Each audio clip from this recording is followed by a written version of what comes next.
हरिओम नमस्ते। क्या आपको यह जानने की उत्सुकता है कि हिंदू धर्म में तुलसी का अत्यधिक महत्व क्यों है, जबकि अन्य पौधों की पूजा की परंपरा नहीं है? इसके पीछे धार्मिक और ऐतिहासिक कारण है। मेरी और आपकी तरह एक छोटी सी बच्ची राधा की भी यही उत्सुकता है।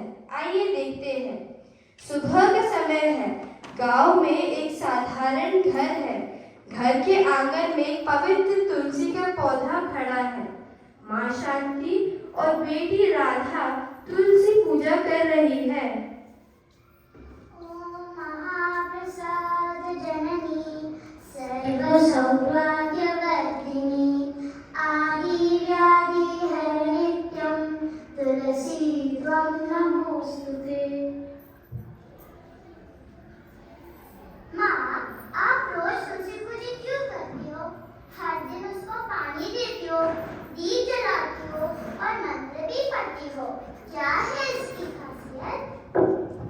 बिल्कुल बेटा, ये एक पवित्र परंपरा है। तुलसी का पौधा एक साधारण पौधा नहीं है। इसके साथ एक अद्भुत और दिल छूने वाली कहानी जुड़ी है। आओ तुम्हें बताती हूँ। बहुत समय पहले जलंधर नामक राक्षस था, जिसे भगवान शिव से आशीर्वाद प्राप्त था। उसकी ताकत अपार थी, लेकिन उसका एक कमजोर बिंदु था। उसकी पत्नी वृंदा की पवित्रता। वो भगवान विष्णु की सच्ची भक्त थी। हे भगवान विष्णु, मुझे शक्ति प्रदान करें कि मैं और मेरे पति जलंधर सुरक्षित रहे और कि मेरे पति को युद्ध में विजय प्राप्त हो। जलंधर युद्ध से लौटता है और घमंड से बोलता है, वृंदा, देखो, देवताओं ने मेरे सामने सिर झुका लिया है। कोई भी मुझे परास्त नहीं कर सकता। मेरी शक्ति अब सर्वोपरि है। मैं सर्वशक्तिमान हूँ। देवता तब मुझसे डरते हैं। हा हा हा।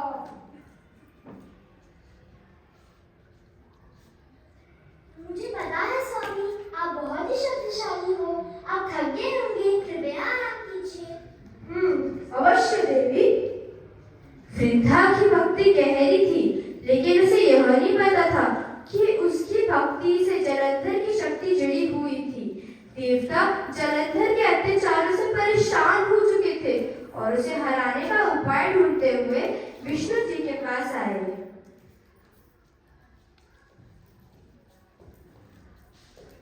नारायण नारायण, बचाओ बचाओ, जलंधर ने पूरी सृष्टि पर अत्याचार कर रखा है और वह बढ़ता ही जा रहा है। हम लोग उससे मुक्ति दिलाओ प्रभु।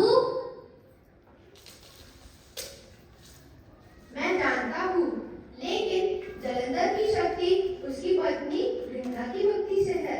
अगर उसकी भक्ति और पवित्रता टूट जाए तो जलंधर की शक्ति चली जाएगी। इस सृष्टि को जलंधर के अत्याचारों से आपको बचाना ही होगा। कुछ उपाय सोचिए प्रभु। जगत के कल्याण के लिए मैं इस समस्या का निवारण अवश्य करूंगा देवी। आप सभी लोग अपने अपने धाम वापस लौट जाइए। मैं कुछ सोचता हूँ। जैसे आपकी आज्ञा प्रभु। भगवान विष्णु ने इस शक्ति को नष्ट करने का निर्णय लिया। जलंधर को हराने के लिए इन्हें एक चमत्कारी योजना की आवश्यकता थी। भगवान विष्णु ने जलंधर के रूप में अपनी उपस्थिति बनाई और वृंदा के पास पहुंचे। वृंदा वृंदा, मेरी प्रिय पत्नी, आज मैं बहुत प्रसन्न हूँ। आपने एक जीत हासिल की है। आओ नजदीक आओ। कौन हो आप? आप मेरी पत्नी नहीं हो सकते।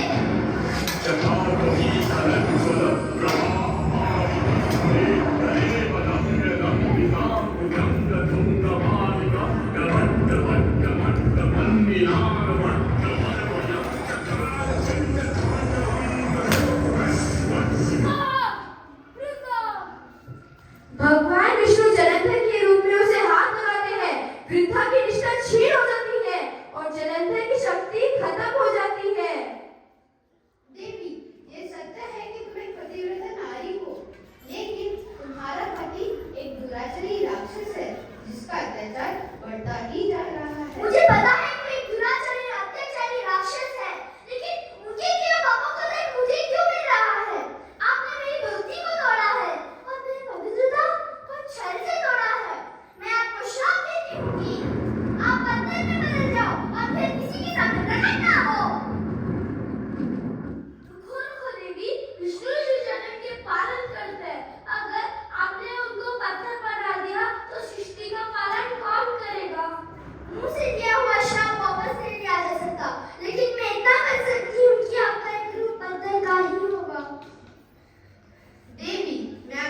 वरदान देता हूँ कि त्याग के बाद आपका शरीर भस्म होकर एक पौधे के रूप में बन जाएगा जिसका नाम तुलसी होगा और पूरी दुनिया आपकी पूजा करेगी। जहाँ तुलसी होगी वही लक्ष्मी का वास होगा और मैं शालिग्राम बनकर आपसे विवाह करूँगा।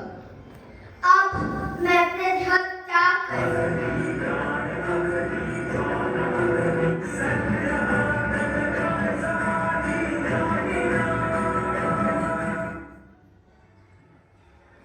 इस तरह वृंदा श्राप देने के बाद तुलसी के रूप में पृथ्वी पर प्रकट हुई और भगवान विष्णु के शालिग्राम रूप का और तुलसी के पवित्र विवाह संपन्न हुआ। रोज तुलसी को जल चढ़ाना, दीपक जलाना और मंत्रों का उच्चार करना भगवान विष्णु की कृपा और समृद्धि के लिए होता है। अब समझी बेटी हम क्यों तुलसी का पूजा करते हैं। हे तुलसी माता, आप अपनी कृपा हमारे बनाए रखना। आओ हम सब मिलकर आज कार्तिक मास की शुक्ल पक्ष की एकादशी के दिन तुलसी शालिग्राम के विवाह के उत्सव मनाते हैं।